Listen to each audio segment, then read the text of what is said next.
एक 28 साल की बहुत ही बदसूरत और काली लड़की थी। उसके दांत भी निकले थे, पर उसे अपने रंग और बदसूरती का ज़रा भी अफसोस नहीं था। हमेशा खुश रहती और एक नंबर की पेटू और पढ़ने लिखने में महाभोदू भी थी। पेटू होने की वजह से शरीर बेडौल भी हो गया था। एक खूबी उसमें यह भी थी कि जहाँ रहती हो कर हंसती मुस्कुराती रहती और सबको भी हंसाते रहती। उस नेक दिल लड़की का एक शौक भी था खाना बनाने का। वह खूब मन से खाना बनाती और बड़े चाव से मसाला पीसती। खाना बनाने की किताबें खूब ध्यान लगाकर पढ़ती। टीवी रेडियो पे भी पाक कला के प्रोग्राम को बड़े मनोयोग से देखती सुनती। जब भी उसे कोई खाना बनाना होता तो वह बड़े प्रेम से बनाती। आटा गूंथती, बड़े प्यार से गीत गुनगुनाते हुए कम आंच पे पूड़ियाँ तलती। सब्जी, चटनी, खीर हो या मटर पनीर, सब कुछ लाजवाब बनाती। जो भी उसके खाने को टेस्ट करता बिना तारीफ किए न रहता।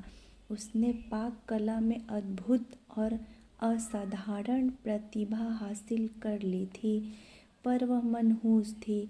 उसके काले रंग और बदसूरत होने से उसे कोई प्यार न करता, पर माँ उसे बहुत प्यार करती थी।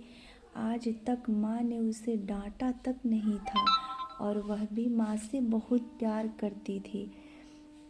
हर बार की तरह इस बार भी आज सुबह उसकी शादी के लिए जो लोग लड़की देखने आए थे उन सबों ने खाने की बहुत तारीफ की, लेकिन लड़की को देखकर नाक मुंह सिकोड़ कर चले गए। वह लड़की भी तैयार होकर किसी को बिना कुछ बताए कहीं चली गई। शाम में जब वो लौटी तो घर का माहौल बहुत गर्म था। पिताजी माँ पे गुस्सा थे, बोल रहे थे, पता नहीं कौन से पाप के बदले ये मनहूस लड़की मिली। पिता से प्रायः यह सब सुनती थी, उससे उसे कोई असर न होता था। वह बहुत खुश माँ को कुछ बताने गई और कहा, बड़ी भूख लगी है, कुछ खाने को दो पहले। उसके हाथों में एक सर्टिफिकेट और एक चेक भी था, पर माँ भी आज बहुत गुस्से में सब्जी काट रही थी। उसके तरफ देखे बिना ही बोली, तू सचमुच मनहूस है। काश पैदा होते ही मर जाती तो आज ये दिन ना देखना पड़ता। 50 रिश्ते आए, किसी ने तुझे पसंद न किया। उस मनहूस लड़की को माँ से ऐसी आशा न थी। उसका दिल बैठ गया और उसकी खुशी उड़ गई और वो उदास होकर माँ से बोली, मैं सचमुच मनहूस हूँ माँ, क्या मैं मर जाऊँ? बोलते बोलते उसका गला रूंध गया और चेहरा लाल हो गया। माँ ने भी गुस्से में कहा, जा मर जा, सबको चैन मिले। तभी उस मनहूस लड़की ने अपने कमरे में जाकर दरवाज़ा बंद कर लिया।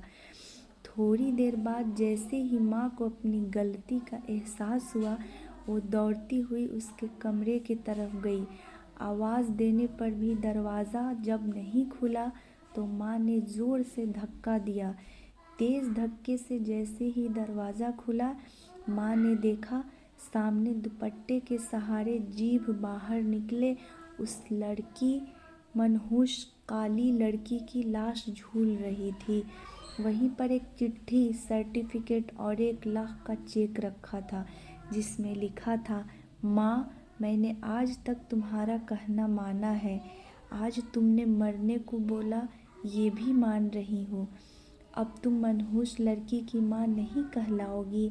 मैंने पढ़ने की बहुत कोशिश की, पर मेरे दिमाग में कुछ जाता है नहीं। पर भगवान ने मुझे ऐसा बनाया, इसमें मेरा क्या कसूर माँ?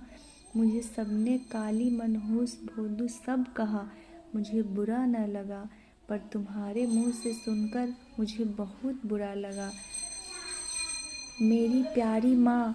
और हाँ, आज नेशनल लेवल के खाना बनाने वाली प्रतियोगिता में मुझे फर्स्ट प्राइज़ और 1 लाख रुपए का चेक मिला। और साथ में 5 स्टार होटल में एक मास्टर शेफ़ की नौकरी भी। और पता है माँ, आज मेरी ज़िंदगी की सबसे खुशी दिन का था, क्योंकि पहली बार वहाँ सबने मुझे कहा था, देखो ये कितनी भाग्यशाली है, बेटी है तो कल है, उसका सम्मान करे, उसे ताकत दे, उत्साहित करे, माँ बाप का नाम, देश का नाम रोशन करेगी। और अगर ये कहानी आपको अच्छी लगी तो प्लीज़ मेरे चैनल को लाइक एंड सब्सक्राइब करना ना भूलें, अपने दोस्तों को शेयर करें और आपको ये कहानी कैसी लगी कमेंट में ज़रूर बताएं। Thank you.